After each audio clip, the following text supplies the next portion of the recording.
그 무렵 예수님의 제자들은 길에서 겪은 일과 빵을 떼실 때 그분을 알아보게 된 일을 이야기해 주었다.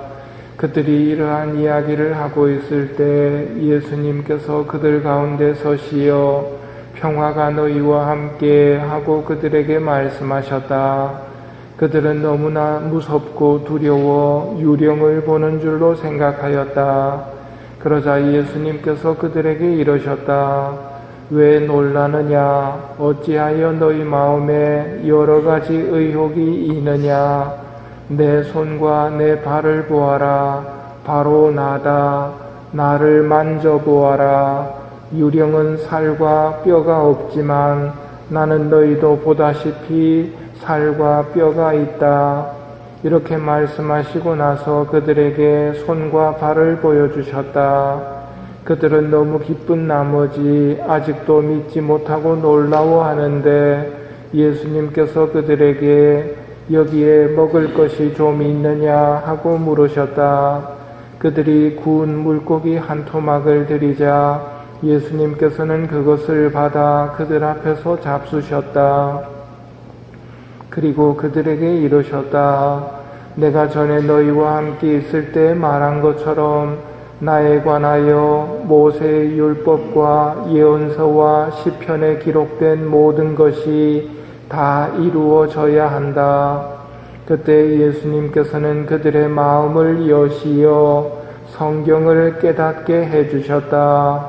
이어서 그들에게 이르셨다.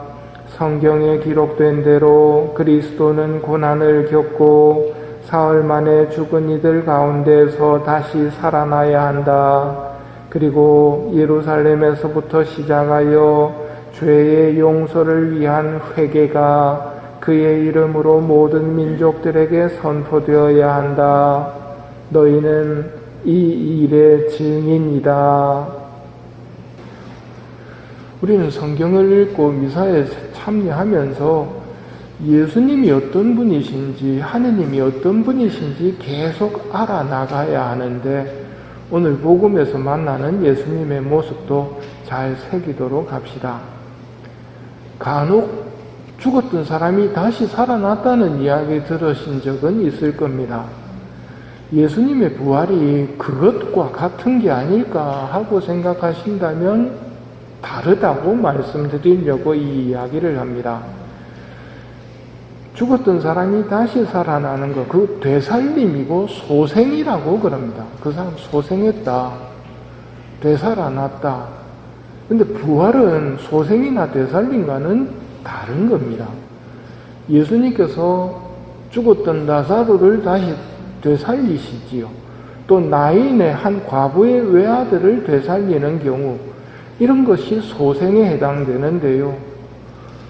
부활과 소생은 차이가 있습니다. 어떤 차이가 있느냐 하면 소생한 사람은 반드시 다시 죽게 되어 있습니다.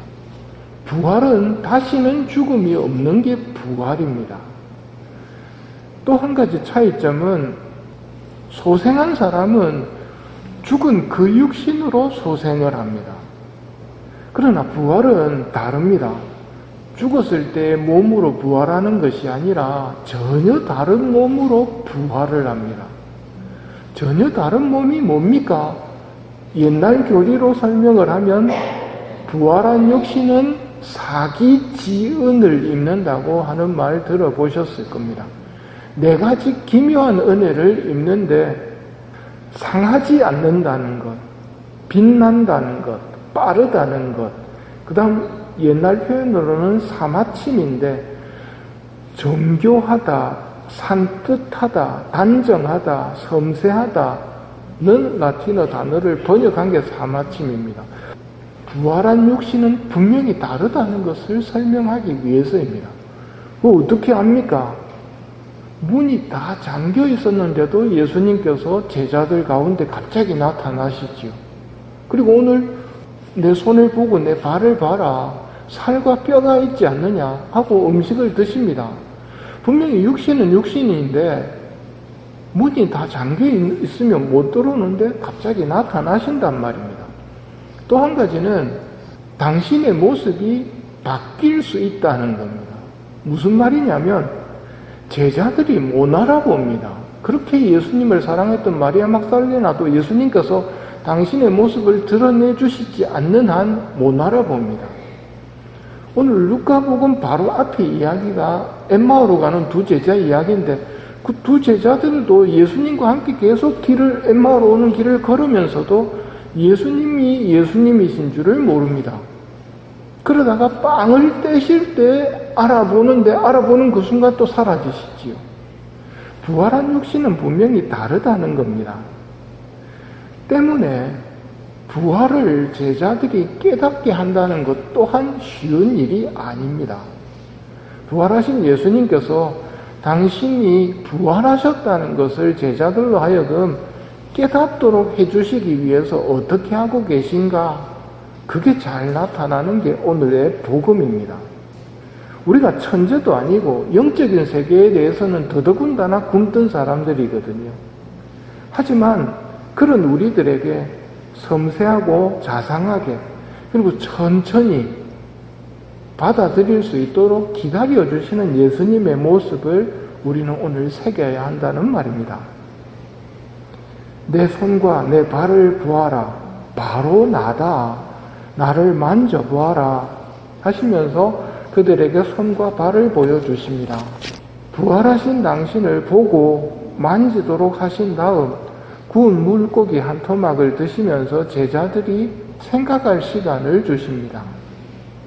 그런 다음 구세주에 관하여 모세의 율법과 예언서와 시편에 기록된 모든 것이 다 이루어져야 한다고 하시며 제자들의 마음을 여시어 성경을 깨닫게 해주십니다. 이 또한 중요한 부분입니다. 성경은 글만 알면 읽을 수는 있지만 읽는다고 다 깨닫는 것은 아닙니다.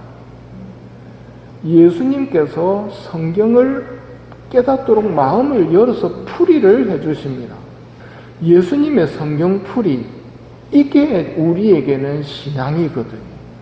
자기 마음대로 읽고 자기 마음대로 해석할 수 있습니다. 그렇게 하면 안 됩니다. 근데 개신교에서는 누구든지 읽고 해석할 수 있다고 가르칩니다. 그게 개신교와 우리의 큰 차이입니다. 우리는 지 맘대로 읽고 지 맘대로 해석하면 안 된다. 개신교는 누구든지 자유롭게 읽고 자유롭게 해석할 수 있다. 우리는 자유롭게 해석하면 안 된다. 예수님이 풀이해 주신 예수님의 가르침을 지켜야 한다. 그래서 개신교에서는 계속 새로운 교단이 생겨나고 우리는 그러지는 못하는 겁니다. 예수님의 가르침을 그럼 우리는 어디서 찾을 수 있습니까? 그걸 간직하고 있는 교회가 진짜 교회이고 그게 가톨릭 교회인데 가톨릭 교회의 가르침은 가톨릭 교회 교리서라는 교리책을 보면 됩니다. 다른 책이나 요약한 걸 보시지 마시고 가톨릭 교회 교리서라고 92년도에 나온 책인데 그거 사서 매일 조금씩 읽어가시면 성경 전체에 대한 깨달음이 이치가 들어오실 겁니다. 예수님께서 그렇게 제자들에게 성경을 깨닫게 해주신 다음 마지막으로 성경을 깨닫는 걸로 끝나면 안 됩니다. 깨달았다면 이제부터는 어떻게 살아야 된다는 말입니까? 제자들에게 부활의 증인으로 살아야 한다는 것을 직무로 주십니다. 부활의 증인, 이건 우리도 해당되기 때문에 이걸 알아들어야 하는데요. 부활의 증인으로 산다는 게 뭘까요? 이거 중요하기 때문에 부활 대축일 날 우리는 들었습니다. 여러분은 그리스도와 함께 다시 살아났으니 천상의 것들을 추구하십시오. 여러분은 지상에 있는 것들에 마음을 두지 말고 천상에 있는 것들에 마음을 두십시오. 이렇게 사는 게 부활을 믿는 사람입니다. 천상의 것들을 추구하는 겁니다. 그게 부활의 증인으로서의 삶이거든요. 성당 다닌다면서 지상 것들에 더 마음을 두고 지상 것들에 마음을 뺏기고 지상 것들만 생각하는 사람이 부활의 증인일까요? 나는 그분을 안다 하면서 그분의 계명을 지키지 않는 사람은 거짓말쟁이라고 오늘 둘째 독서가 말합니다. 우린 부활의 증인이 되어야 됩니다. 나는 부활을 믿는다라고 하면서 천상의 것들은 추구하지 않고 이 세상 것들만 추구하고 있으면 거짓말쟁이라는 말입니다. 오늘 예수님께서 부활하셔서 제자들에게 나타나신 모습을 바라봅니다. 제자들을 이해하고 계십니다. 부활을 받아들이는데 시간이 걸린다는 걸 알고 그들을 다그치지 않으시고 부활하신 당신을 그저 드러내놓고 계시는 겁니다. 그리고 그들에게 성경을 깨닫게 해주십니다. 그리고 깨달았다면 이제부터는 부활의 삶을 살라고 부활의 증인으로서의 삶을 살 것을 우리에게 말씀하고 계십니다. 이 미사 중에 우리도 부활의 증인으로서의 삶을 살아갈 수 있는 은총을 청하며 이 미사를 봉헌하도록 합시다.